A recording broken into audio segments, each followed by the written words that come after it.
Tips on how to get ready to take the Duolingo English test. I'm making this video because I get a lot of questions from test takers about how to do test prep or how to prepare for the Duolingo English test.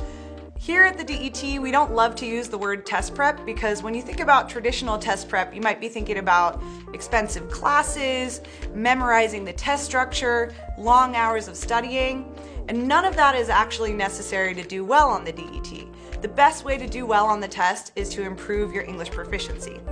That said, I understand you might want a few tips on how to feel your best going into test day, and that's what this video is all about. Okay, so tip number one is to do your research. This is for when you're first starting out with the DET and you kind of want to see what it's like and what you can expect on the test.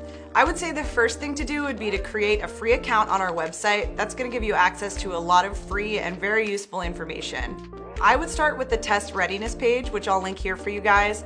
That has a lot of useful info on it, including our test readiness guide, which is over 80 pages of content, and that tells you all about how the questions are scored, what question types there are on the test. It's got practice questions in the appendix, so that's a really great resource. Another one that I always recommend, which is also on that test readiness page, is a video walkthrough of the test. This is going to be a video that's from start to finish, every question, every section, every process of the test.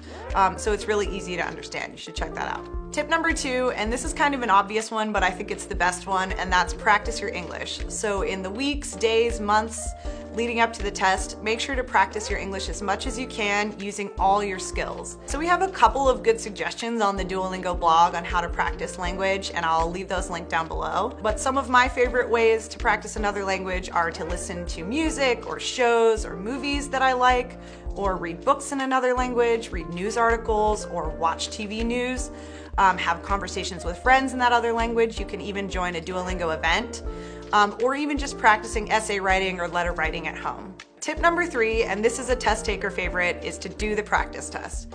The practice test is a free short version of the DET that's on our website.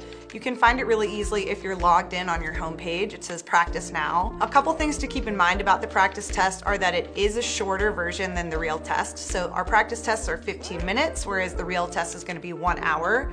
The practice test is also going to give you an estimated score range instead of your exact score, and that's because it's not proctored or scored in the same way that the certified test is. But it is a great way to get to see all the questions and see how you would interact with them and kind of see what you would expect on the real test.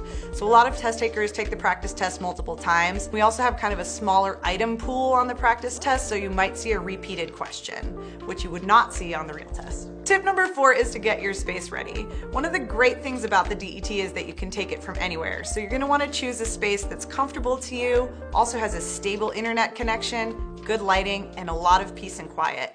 We actually have a whole video about setting up your space and checking your equipment, so I'm going to link that for you here and also in the description. Tip number five is to know the rules and requirements. I'm going to link a couple more things for you guys in the description box about this. We have some really great resources on our website, specifically on our frequently asked questions page. One of my favorite articles that's there is the 4 most commonly broken rules and ways to avoid them. So I'll leave that there for you guys. Also during the onboarding for the test, which is the setup part in the beginning, they're going to remind you of all the rules and requirements and make sure that you're satisfying them all before you start the test. A couple I'll remind you of in this video are to make sure to keep your eyes on the screen as much as possible. Make sure all your external programs are closed, and make sure no one interrupts you during the test. Those are 3 really common ones. So tip number 6, and the last one for this video, is to get in the right mindset. First, pick a time of day when you're gonna think and feel your best. Some people are morning people, some people are more night owls, some people think better in the afternoon. Make sure you're choosing a time when you're gonna perform at your best. Practice English right before the test or as close as possible to the test to get in the right mindset. You could call a friend to speak in English, you could read a book or an article, or you could even read the test readiness guide in English if you want to practice. And finally, make sure you're feeling calm and confident. Have had a nourishing snack, have had enough water to drink, and also got enough sleep the night before. So that's all for this video. Thanks for watching, everybody.